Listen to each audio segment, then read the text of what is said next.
त्या ठिकाणी आपण क्वेश्चन नंबर 27 सॉल्व करणार आहे. The deflection in the galvanometer falls to 1/5 when 4 ohm resistance is connected in parallel with it. तर deflection जे आहे गॅल्व्हनोमीटर मधले ते फॉलो होणार आहे 1/5 जेव्हा 4 ओहम रेजिस्टन्स त्याला पॅरलल मध्ये कनेक्ट करणार आहे.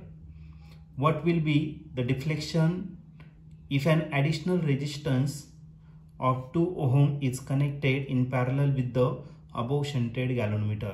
तर वरचा जो गॅल्व्हनोमीटर आहे त्याला पुन्हा आणखीन 2 ओहम रेजिस्टन्स जर कनेक्ट केला पॅरलल मध्ये तर डिफ्लेक्शनचा रेशो काय असणार आहे ते आपल्याला फाइंड करायचं आहे.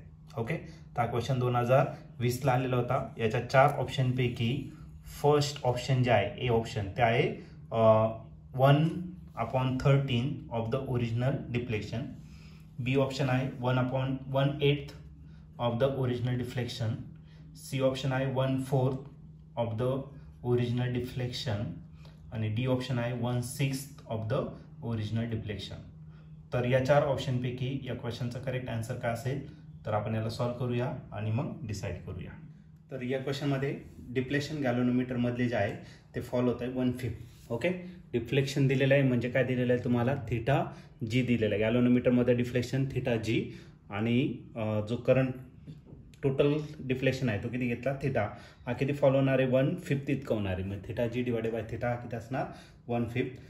ज्यावेळेस शंट रेजिस्टन्स तिथं कनेक्ट करणार आहे पॅरलल रेजिस्टन्स तो किती असणार तर 4 ओहम इतका असेल. शंट रेजिस्टन्स आपण यासने पण करू आणि तो दिलेला आहे किती तर 4 ओहम. ओके, आता या शंट रेजिस्टन्सला ही पहिली कंडिशन दिलेली आहे. एक काम करू, या पहिल्या कंडिशनचा या ठिकाणी यूज करू. शंट रेजिस्टन्स जर दिला तर सर्वात पहिले आपल्याला काय करायचं, या ठिकाणी एक कॉईल असणार गॅल्व्हनोमीटर कॉईल. याचा रेजिस्टन्स किती असणार तर जी इतका असणार. याच्यातून करंट पास होणार आहे किती तर आय इतका आणि हा जो कॉईल आहे याच्यातून करंट किती पास होणार तर आय जी इतका. याला शंट रेजिस्टन्स कनेक्ट करायचा म्हणजे पॅरलल रेजिस्टन्स. तो शंट रेजिस्टन्स किती दिला तर तुम्हाला 4 ओहम इतका दिलेला आहे. ओके, इकडून आय जी इतका करंट जर गेला तर याच्यातून जो करंट पास होणार तो किती असणार आय मायनस आय जी. कारण टोटल करंट आय होता त्याच्यानं आय जी गेला तर उरला किती आय मायनस आय जी. आज ज्यावेळेस इथे येणार आहे हा करंट इथून पासून minus I G plus I G cancel, मग याच्यातून जो करंट पास होणार तो किती असणार तर आय इतकाच असेल.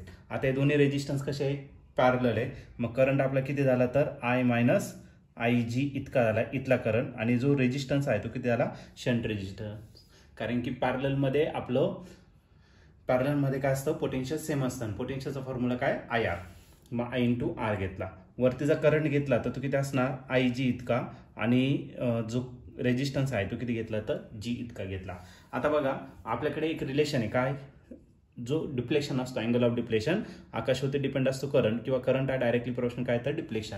म्हणजे जितकं डिफ्लेक्शन जास्त तेवढं करंट काय असणार जास्त असणार.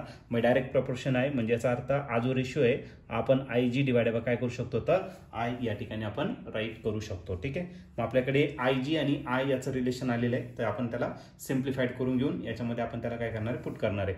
याला मल्टिप्लाय करू. 1 इंटू आयने जर मल्टिप्लाय केलं तर आय भेटेल आणि याने याला मल्टिप्लाय केलं तर काय भेटेल 5IG. Okay, I is equal to काय भेटणार तर 5IG. मग या ठिकाणी पुट करून टाकू. आयच्या जागी काय टाकलं 5IG. आपण करायला मायनस आय जी आणि जो शंट रेजिस्टन्स आहे तो किती दिला तर 4IG. मी तसाच लिहिणार आणि जीची व्हॅल्यू आपल्याला माहित नाही तो फाईन करता येईल आपल्याला. ओके, 5IG मायनस आय जी किती झाला तर 4IG इंटू काय झाला 4 आणि राहिला IG इंटू जी.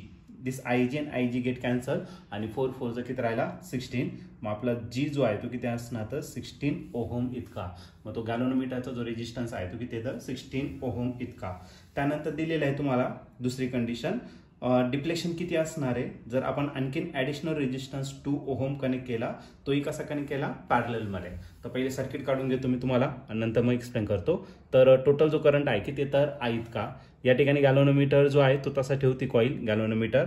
त्यानंतर या ठिकाणी आपण एक शंट रेजिस्टन्स कनेक्ट केला होता आणि हा जो शंट रेजिस्टन्स होता तो किती होता 4 ओहमचा होता. आणि परत ॲडिशनली आपल्याला आणखीन एक त्याला पॅरलल रेजिस्टन्स कनेक्ट करायचा तो कितीचा आहे 2 ओहमचा. ओके, मग याच्यातून किती करंट पास होणार ते फाईन करू.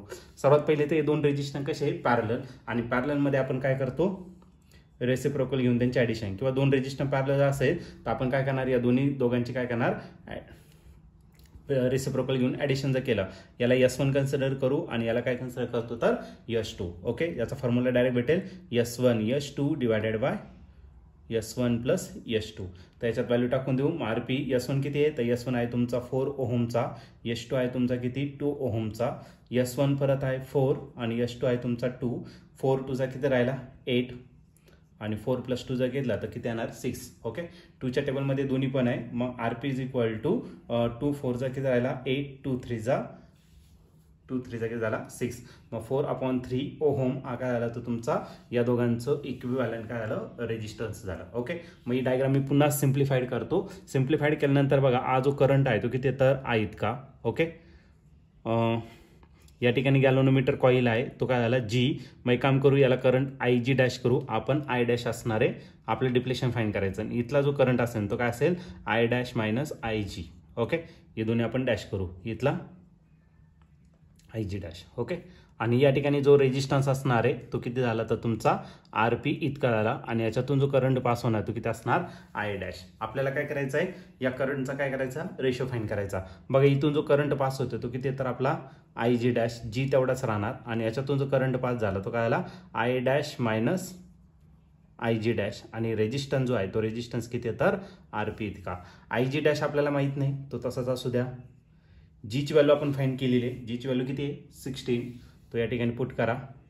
I डॅश असू द्या तसाच कारण त्याचा रेशो आपल्याला फाईंड करायचा आहे. IG डॅश पण तसाच असेल आणि जो RP आहे RP ची व्हॅल्यू किती झाली तर 4 डिवायडेड बाय 3. ओके, आता 4च्या टेबलमध्ये 16 आहे, 4 1 जा 1 4 4 जा करायला 16 आणि या दोघांचं मल्टिप्लिकेशन करा, 4 3 जा किती झाला 12 म्हणजे राहिला 12 IG dash is equal to I dash minus IG dash. हा मायनस इकडे काय करून घेऊ त्याला प्लस करून घेऊ. मग 12 IG dash plus IG dash is equal to I dash. Okay, 12 + 1 किती राहिला 13. मग राहिला 13 IG dash is equal to I dash. आणि आपल्याला काय करायचं डिप्लेक्शन फाईंड करायचं. मग डिप्लेक्शनचा जर फॉर्म्युला घेतला तर डिप्लेक्शनचा फॉर्म्युला काय असतो थिटा घेणार आपण गॅल्व्हनोमीटरचा डिवायडेड बाय ओरिजिनल थिटा. डॅशसाठी घेऊ सेकंड याच्यासाठी जेव्हा आपण आणखीन पॅरलल. आणि डिप्लेक्शन डायरेक्टली प्रोपोर्शनल काय असतो करंटवरती. मग काय झाला तर तुमचा IG डॅश डिवायडेड बाय काय आला I डॅश. ओके, मग 13 इकडे मल्टिप्लाय इकडे काय करा डिवाइड. मग याचं जे आन्सर येणार ते 1/13 असणार. मग आपली जी डिप्लेशन असणार आहे ती किती असणार तर 1/13. आणि या ठिकाणी ऑप्शन जर बघितलं तर ऑप्शन नंबर A जो आहे तो या ठिकाणी आपला करेक्टली मॅच होतोय. मग या क्वेश्चनचं जे आन्सर असणार आहे ऑप्शन A. ऑप्शन A म्हणजे काय 1/13 of the original depletion. Original depletion जेवढे असेल त्याच्या 1/13 डिप्लेशन आपले होणार आहे जर तुम्ही आणखीन 2 ओहम पॅरलल रेजिस्टन्स कनेक्ट केला तर.